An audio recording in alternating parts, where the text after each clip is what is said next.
Hello student, जैसा कि आप जानते हैं हम यहाँ पढ़ रहे हैं 10th एनसीईआरटी का मैथ और आज हमारा चलने वाला है अध्याय 5 समांतर श्रेणियां। अध्याय 4 तक हम कंप्लीट कर चुके हैं। अगर आपने अभी तक वो वीडियोज नहीं देखी है तो जाकर प्लेलिस्ट में देख लीजिए। उससे पहले हमारे चैनल को सब्सक्राइब कर लें, वीडियो को लाइक कर दें। तो आज हमारे चैप्टर का नाम है समांतर श्रेणियां। तो उससे पहले हम ये जानेंगे कि समांतर श्रेणी होती क्या है। समांतर श्रेणी को शॉर्ट फॉर्म में एपी भी बोलते हैं क्योंकि उसका नाम जो है अर्थमेटिक प्रोग्रेशन है, तो हम उसको शॉर्ट में एपी भी बोलते हैं। ठीक है ना, क्या बोलते हैं? एपी। हम यह बोल सकते हैं एपी, ठीक है, एपी भी बोलते हैं शॉर्टकट में। ठीक है, तो वो क्या होती हैं, किस तरीके से एपी लिखी जाती है, हम उसका किस प्रकार एन व पद निकाल सकते हैं, या उसका सार्वांतर क्या होता है, पद किस हिसाब से होते हैं, हम जानते हैं इस वीडियो में। तो चलते हैं वीडियो में। तो समांतर श्रेणी क्या होती है बेटा? समांतर श्रेणी की जो परिभाषा है आप इस प्रकार समझ सकते हो कि प्रत्येक क्रमागत पदों का समान अंतर समांतर श्रेणी कहलाता है। यानी जब हम प्रत्येक क्रमागत पदों का अंतर निकालें, सपोज करो कि हमने कोई पद ले रखे हैं, हमने मान लो ले लिया 3, 5, 7, 9, इस तरीके से हमने पद ले रखे हैं। और अगर उनका प्रत्येक क्रमागत पद का अंतर निकालें, जैसे क्रमागत यानी 3 के बाद क्या आ रहा है, 5 आ रहा है, 5 के बाद क्या आ रहा है, 7 आ रहा है, 7 के बाद क्या आ रहा है, 9 आ रहा है, यानी प्रत्येक 2 पद का अंतर निकालें, लेकिन क्रमागत होने चाहिए। क्रमागत का मतलब है जो आपके श्रेणी में क्रमागत पद हैं। गौर से देखोगे तो 5 के बाद 5 में से 3 माइनस कीजिए, 5 में से 3 माइनस करोगे कितना आएगा, 2 आएगा। 7 में से 5 माइनस करिए, 7 में से 5 माइनस करोगे 2 आएगा। 9 में से 7 माइनस करिए, 9 में से 7 माइनस करोगे 2 आएगा। तो यानी जो अंतर है वो बेटा सबका क्या है, समान है। तो यानी क्रमागत पदों का जो समान अंतर होता है वो हमारा क्या कहलाता है, समांतर श्रेणी, यानी एपी कहलाता है, अर्थमेटिक प्रोग्रेशन। तो इस तरीके से हम किसी भी समांतर श्रेणी की पहचान कर सकते हैं कि उनके अगर पदों का अंतर दूसरे में से पहला घटा के देख लीजिए, तीसरे में से पहला घटा के देख लीजिए। चलो ये तो बड़े रूप में लिख रहे हैं, शॉर्ट रूप में भी लिखे हो सकते हैं, यानी उल्टे बड़े से छोटे की तरफ, जैसे मान लो 20, 15, 10 इस तरीके से लिखे हो सकते हैं। तो अगर आप देखोगे 15 में से 20 माइनस कीजिए, 15 में से 20 माइनस करना आपको दूसरे पद में से पहला पद है हमेशा, यानी पीछे वाले में से आगे वाला। तो इस वाले में से इसको माइनस करेंगे तो माइनस का 5 आएगा। 10 में से 15 माइनस करोगे तो माइनस का 5 आएगा। तो जो आपका अंतर है वो ऋणात्मक भी हो सकता है। हमने क्या देखा कि जो हमारा अंतर है वो ऋणात्मक भी हो सकता है। ठीक है, अंतर ऋणात्मक भी हो सकता है, अंतर धनात्मक भी हो सकता है और अंतर ऋणात्मक भी हो सकता है। अब जो ये आप अंतर निकाल रहे हो, जो आपने क्या निकाला है, ये अंतर जो निकाला है उसको हम बोलते हैं बेटा सार्वांतर। क्या बोलते हैं? सार्वांतर।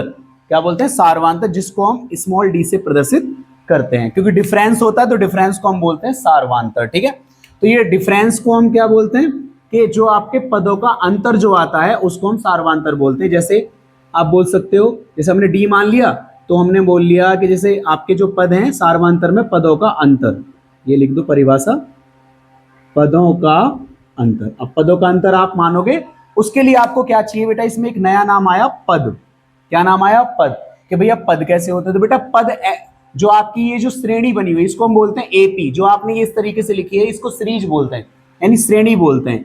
सीरीज में क्या होता है, जैसे आपका जो कोई भी पद लिख रहे हैं, आपने मान लो 2 लिख लिया, 5 लिख लिया, अंतर समान होना चाहिए तभी एपी होता है। 8 लिख लिया, 11 लिख लिया, इस तरीके से लिख लिए। तो जो आपके ये पद है, जैसे मान लो ये वाला आपका कौन सा पद है बेटा, प्रथम पद है। कौन सा पद है? प्रथम पद है। ये आपका कौन सा पद है?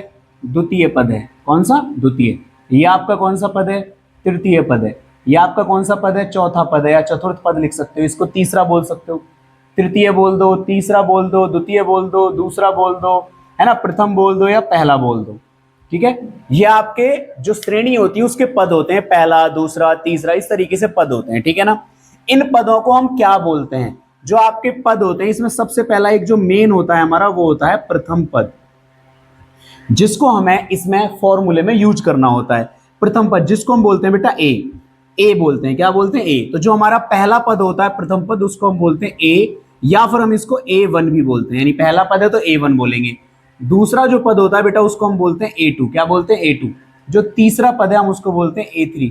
चौथा पद है उसको बोलते हैं A4। तो इस तरीके से पदों के नाम होते हैं, पहला पद, दूसरा पद, तीसरा पद, चौथा पद। ठीक है ना, इस तरीके से आपका क्या होता है, ये पदों की संख्या होती है जिसको हम किस तरीके से प्रदर्शित कर सकते हैं। प्रथम पद को हम ए लिखते हैं। क्या लिखते हैं? ए। ये श्रेणी का, कौन सी का, एपी का बोल दो, एपी या किसी भी श्रेणी का पहला पद, श्रेणी लिख देते हैं, श्रेणी का पहला पद, जो श्रेणी का पहला पद होता है वो हमारा प्रथम पद होता है, ठीक है ना।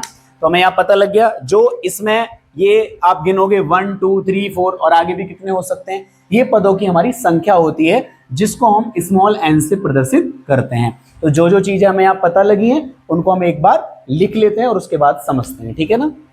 तो हमने समांतर श्रेणी की परिभाषा को ध्यान दिया और हमने बताया कि जो इसमें समान अंतर होता है उस अंतर को हमने नाम दिया सार्वांतर, जो पदों का अंतर होता है जिसको हम क्या बोलते हैं, डी बोलते हैं।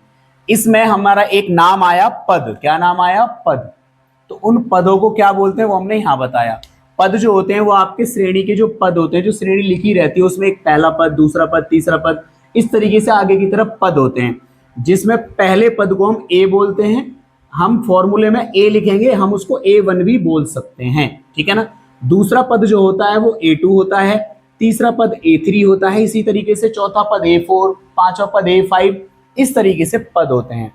अब इन सब चीजों को समझने के बाद हमको समझना है कि अतः एपी यानी जो आपकी समांतर श्रेणी है उसका व्यापक रूप क्या होगा अगर हम उसे पदों के रूप में लिखें। तो उसके लिए पहले आपको समझना पड़ेगा कि हम जो पद लिख रहे हैं उसमें पदों के अंतर का हम ध्यान दे रहे हैं। सपोज करो कि आपने जैसे 3 और 5 और 7 और 9 इस तरीके से लिखा था कि नहीं लिखा था, तो आपने इसमें पहला पद, अब इसके हिसाब से बताओगे पहला पद इसमें कितना है, 3 है। अब आप इसमें सार्वांतर निकालो, सार्वांतर मतलब अंतर निकाल रहे हैं, तो हमें किस सवाल से क्या क्या निकालना है वो आपको ध्यान रखना है। पहला पद लेना है, सार्वांतर लेना है। सार्वांतर कैसे निकलता है, आप किसी भी पिछले वाले पद में से अगले वाला पद घटा दीजिए, 7 में से 5 घटा दीजिए, 9 में से 7 घटा दीजिए, मान लो आपने 5 में से 3 घटाया। अगर ये पदों का अंतर समान नहीं आता है, सपोज करो कि ऐसा है 5 6 9 है और यहाँ लिख दिया 13, तो देखो 6 में से 5 गया 1 आया, 9 में से 6 गया 3 आया, 13 में से 9 गया 4 आया। ये अंतर समान नहीं है। अगर अंतर समान नहीं है तो वो एपी नहीं होता, याद रखना है। एपी होने के लिए अंतर समान होना चाहिए। अच्छा, डी बराबर 5 में से 3 गया 2 आ गया। तो आप इस तरीके से किसी भी श्रेणी में से ए और डी के मान फाइंड कर सकते हैं। अब बात है कि हम इसका व्यापक रूप लिखेंगे। जब हमें ए और डी के मान ना दिए हों तो हम व्यापक रूप इसका किस प्रकार लिख सकते हैं। तो बेटा रूप इस तरीके से होता है, गौर से देखिए, क्योंकि हम तुलना करें, या 3 लिख रहा है या 5 लिख रहा है या 7 लिख रहा है या 9 लिख रहा है, तो हमें सिर्फ ए का और डी का मान यूज करते हुए इन पदों को अगर लिखना है तो गौर से देखिए, ये ए है तो ए लिख जाएगा, इसमें ए का यूज करना है, यानी सॉरी यहाँ 3 लिख लो, इसमें ए का यूज करना है तो 3 और प्लस हमें किसका यूज करना है, बी का। तो पहला पद होगा 1 × 2 यानी सार्वांतर समान रहेगा। ये पहला, ये आपका है ना दूसरा पद है, कितना है दूसरा पद, तो दूसरे पद में आपको 1 की गुणा करनी है। आप देखिए 3 ए का मान हो गया, फिर अब यहाँ 1 की गुणा होती है या 2 की गुणा होगी सार्वांतर में, फिर 3 की गुणा होगी सार्वांतर में। इस तरीके से देखो 2 एकम 2 और 3 5, 2 दूनी 4 और 3 7, 3 दूनी 6 और 3 9, यही वाले पद आ रहे हैं ना। तो इससे हमारा क्या रूप बन रहा है, ए बन रहा है। यहाँ a+1 और ये क्या है हमारा डी, हर जगह हमारा यहाँ क्या है डी है, ये रहा। तो 1d का मतलब डी हो गया, a+ का मान ये क्या हो गया 2d हो गया, a+ ये कितना हो गया 3d हो गया। अगर आप गौर से देख रहे हो तो ये आपका पहला पद है, कौन सा पहला पद है, ये आपका दूसरा पद है, ये आपका तीसरा पद है, ये आपका चौथा पद है। अब गौर से देखो, जब दूसरा पद है तो डी के साथ 1 आ रहा है, जब तीसरा पद है तो डी के साथ 2 आ रहा है, जब चौथा पद है तो डी के साथ 1 आ रहा है, यानी जौन सा पद है उससे 1 कम आ रहा है डी के आगे, ठीक है ना। तो यहां से हमारा व्यापक रूप कितना आया है बेटा, a+d है ना, a+2d, a+3d, इस तरीके से। अब ये फॉर्मूला बना कैसे, ये तो हमने तुम्हें रूप में बताया कि किस तरीके से हम इसको लिख सकते हैं। इसी से हम इस वाली चीज को अगर हम एक साथ निकालना हो, क्योंकि हमें ऐसे दिक्कत आएगी हर पद को निकालने में, तो उसके लिए nव पद निकालने के लिए बेटा एक फॉर्मूला है जिसका हम यहाँ यूज करते हैं। वो फॉर्मूला क्या, हम इसको रफ कर रहे हैं और आपको यहाँ बता रहे हैं। nव पद निकालने के लिए बेटा एक फॉर्मूला होता है, nवा पद इस श्रेणी का एपी का, तो एपी का nवा पद निकालने के लिए हमें क्या समझ में आ रहा है कि डी के साथ 1 कम है, क्या है डी के साथ हमेशा 1 कम है। जितने भी पद होंगे, अगर मान लो 10 पद पूछ रहा है, कितने 10, तो उसमें से एक कम आएगा, क्योंकि यहाँ जो चौथा पद है उसमें 3 आ रहा है, तीसरा पद है उसमें 2 आ रहा है। तो इस तरीके से हमें समझ में आ जाता है ए तो सब में ऐसा ही रहेगा, लेकिन जो डी के आगे जितने भी वो आपसे एन पूछेगा उससे एक कम रहेगा। तो बेटा एपी का जो एनवा पद है वो a plus n minus 1 into d है, और एपी के एनवे पद को, जब पहला पद है तो हम उसे ए1 लिख रहे हैं, दूसरा पद है तो ए2 लिख रहे हैं, अगर वो एनवा पद होगा, कौन सा एनवा पद होगा, तो हम उसको क्या लिखेंगे ए एन। तो एपी का जो एनवा पद है वो ए एन होगा, और ये हो जाएगा a plus n minus 1 into D.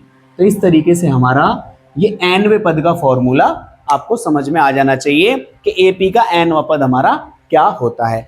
समय जो आपकी एक्सरसाइज फर्स्ट है 5.1, उसमें सिर्फ आपको पदों के बारे में बताना है, पद कौन सा है, कौन कौन से पद निकालने हैं, दूसरा पद कैसे निकालेंगे, तीसरा पद कैसे निकालेंगे। अब आपको हम यहाँ बता चुके हैं कि पद निकालना बहुत आसान है।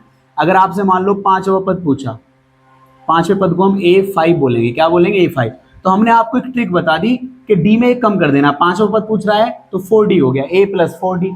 आप चाहे इसमें रख के देख लीजिए, A प्लस एन का मान कितना 5, तो 5 माइनस 1 इंटू डी, तो A प्लस 4D आया कि नहीं आया। अगर आपसे 7वां पद पूछे तो A प्लस 6D, मेरे साथ बोलिए। अगर 8वां पद पूछे तो A प्लस 7D, 9वां पद पूछे तो A प्लस 8D। इस तरीके से आप कोई सा भी पद एनवा पद निकाल सकते हो, ये एनवा पद है अगर कोई सा भी पद आपको एपी का निकालना है।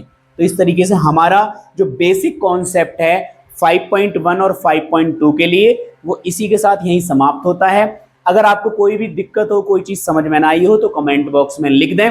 हमने एपी क्या होती है, सार्वधातुक क्या होता है, पद क्या होते हैं, एपी का व्यापक रूप क्या होता है, और एपी का एनवा पद क्या होता है, जिसमें हमने ए के बारे में समझ लिया, ए प्रथम पद होता है, पहला पद होता है। डी के बारे में समझ लिया क्या होता है। इसी श्रेणी का हमसे कोई सा भी पद पूछ ले तो हम इसमें ए और डी के, सिर्फ देखो हमें किसके मान रखने, ए का, एन का और डी का। तो ए का मान हम इस श्रेणी से निकाल सकते हैं, डी का मान हम इस श्रेणी से निकाल सकते हैं, और इस तरीके से हम एन जितना भी हमसे पूछेगा उस मान को निकाल के हम यह फाइंड कर सकते हैं। बहुत आराम से हम किसी भी श्रेणी का एनवा पद निकाल सकते हैं। अगर श्रेणी के सार्वांतर समान नहीं है, अगर क्रमागत पदों का अंतर समान नहीं है, तो वो एपी नहीं होगी, और अगर वो एपी नहीं होगी तो उसमें ये फॉर्मूला नहीं लगेगा। इस तरीके से बेटा हमारा ये इसका जो 5.1 5.2 का जो बेसिक कॉन्सेप्ट है समांतर श्रेणी का वो खत्म होता है। 5.3 में योग निकालते हैं एन पदों के, वो हम 5.3 एक्सरसाइज पढ़ाने से पहले आपको समझाएंगे और उसका बेसिक कॉन्सेप्ट आपको वहीं बताएंगे, ठीक है ना। तो चलते हैं, तो इसी के साथ हमारे चैनल को सब्सक्राइब कर लें, वीडियो को लाइक कर दें, और अब हम अगली एक्सरसाइज में मिलेंगे 5.1 के साथ, ठीक है ना। चलते हैं।